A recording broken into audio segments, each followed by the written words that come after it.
Assalamualaikum warahmatullahi wabarakatuh. Dengan segala hormat dan rendah hati, saya menyapa Bapak dan Ibu pensiunan ASN, TNI, dan Polri di seluruh Indonesia yang telah mengabdikan diri dengan ketulusan untuk bangsa dan negara.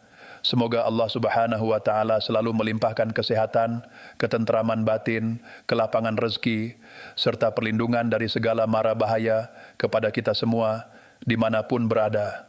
Beberapa hari terakhir ada satu pembahasan yang terasa begitu ramai. Pesan berdatangan tanpa henti, pertanyaan muncul dari berbagai penjuru, dan di balik setiap pertanyaan itu sering terselip dua rasa sekaligus, harapan dan kekhawatiran. Harapan karena kita semua ingin ada kabar baik, dan kekhawatiran karena kita takut terjebak pada berita yang ternyata tidak sesuai. Isu yang banyak dibicarakan adalah soal pencairan gaji pensiunan pada 1 Maret 2026. Kemudian disusul kabar mengenai nominal yang katanya akan jauh lebih besar dari biasanya. Bahkan ada yang menyebut mendekati 5 juta rupiah atau lebih dengan variasi tergantung golongan. Ketika kabar seperti ini beredar, wajar jika hati berdebar. Sebagian ingin segera percaya karena terdengar menyenangkan, sebagian lagi menahan diri karena tak ingin kecewa.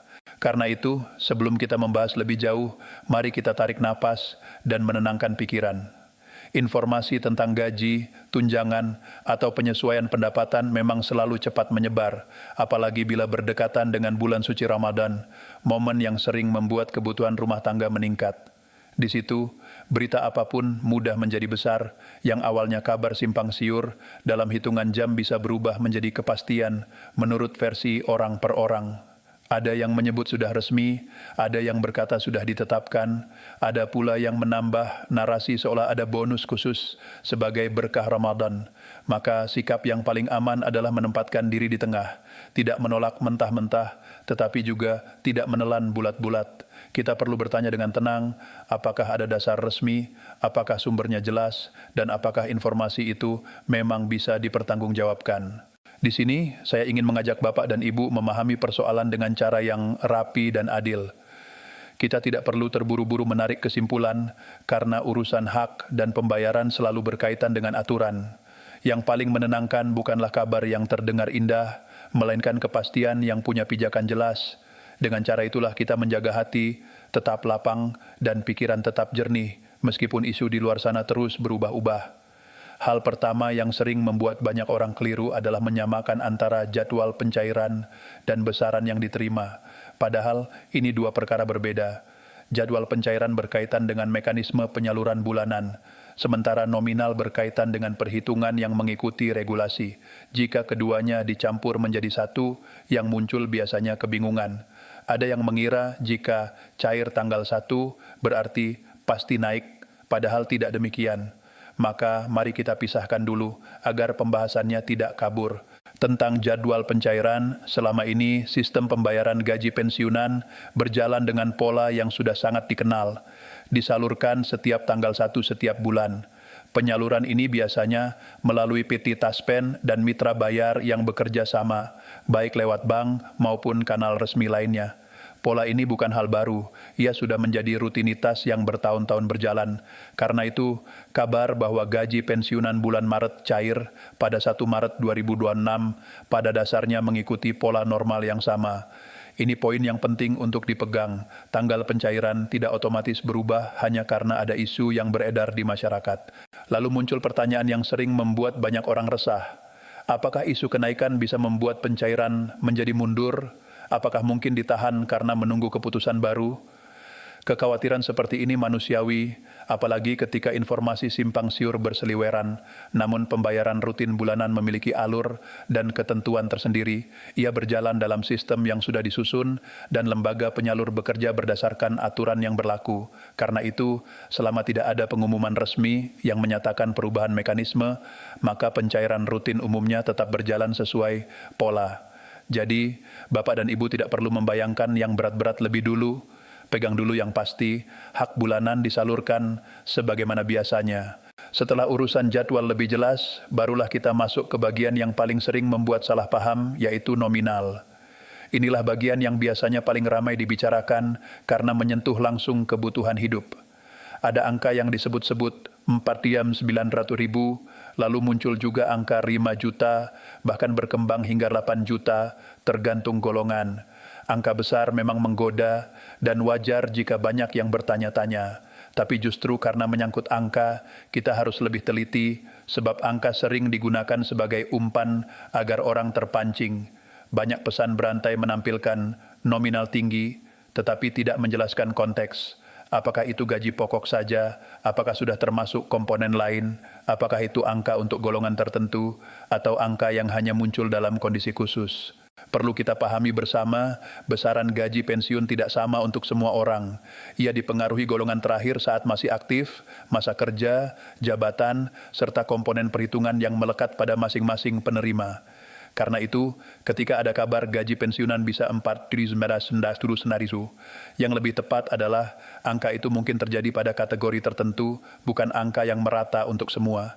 Biasanya, kisaran mendekati angka tersebut dikaitkan dengan golongan tertinggi dan syarat tertentu. Jadi, jika ada informasi yang menyamaratakan seolah semua pensiunan akan menerima nominal yang sama, disitulah kita harus waspada. Lalu, bagaimana dengan kabar 5 juta sampai 8 juta? Disinilah sering terjadi pencampuran yang membuat orang salah mengerti. Ada yang menjumlahkan gaji pokok dengan komponen lain yang tidak selalu diterima setiap orang. Ada yang memasukkan unsur rapel, yakni selisih pembayaran yang bisa muncul bila ada penyesuaian kebijakan yang berlaku surut atau mulai dari waktu tertentu.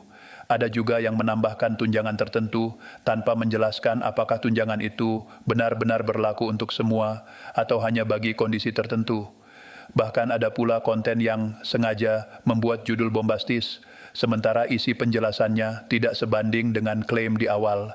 Akibatnya, orang yang membaca hanya menangkap angka besarnya saja, lalu merasa itu pasti. Bapak dan Ibu yang saya hormati, gaji pensiunan bulanan yang rutin diterima pada dasarnya berjalan sesuai ketentuan yang telah ditetapkan. Jika memang ada perubahan nominal, apalagi perubahan besar yang menyentuh jutaan penerima, itu tidak akan terjadi tanpa dasar hukum yang jelas. Kebijakan terkait gaji pensiun memerlukan proses resmi. Ada pembahasan, ada penetapan, lalu ada regulasi yang menjadi rujukan. Setelah itu, barulah muncul penjelasan teknis. Siapa saja yang berhak, berapa besar penyesuaiannya, mulai kapan berlaku, apakah ada rapel, dan bagaimana cara pembayarannya disalurkan. Tanpa rangkaian seperti itu, informasi yang beredar belum bisa diperlakukan sebagai kepastian. Satu hal penting yang perlu dipahami, lembaga penyalur tidak dapat mengubah nominal pembayaran semaunya. Mereka bekerja berdasarkan aturan tertulis. Mereka tidak bisa menambah atau mengurangi angka hanya karena ada isu di media sosial. Maka, bila belum ada dasar hukum yang sah, ruang untuk perubahan secara massal itu tidak ada. Inilah alasan mengapa kita perlu menahan diri dari kesimpulan cepat. Jangan sampai kita menyusun rencana belanja, rencana zakat, rencana kebutuhan Ramadan, bahkan rencana bantuan kepada keluarga dengan angka yang belum tentu benar. Ketika kenyataannya berbeda, yang muncul adalah beban batin dan itu tidak kita inginkan. Namun saya juga memahami, harapan tetap harapan. Kita semua ingin ada perbaikan kesejahteraan pensiunan. Menjelang Ramadan, kebutuhan memang sering meningkat. Kebutuhan dapur, kebutuhan berbagi, persiapan ibadah, bahkan biaya untuk berkumpul dengan anak cucu. Harapan agar ada penyesuaian yang lebih baik adalah sesuatu yang wajar dan manusiawi. Hanya saja, harapan itu perlu ditempatkan di jalur yang benar. Harapan yang sehat adalah harapan yang disertai kesabaran, menunggu kepastian, dan kebiasaan memeriksa sumber.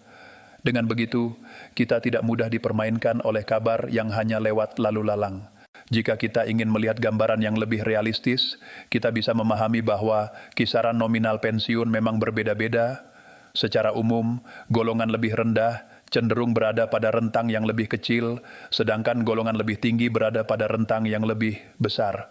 Ada penerima yang berada di 1 jutaan, ada di 2 jutaan, ada yang mendekati 3 atau 4 jutaan, dan pada golongan tertentu bisa mendekati angka yang sering disebut-sebut itu.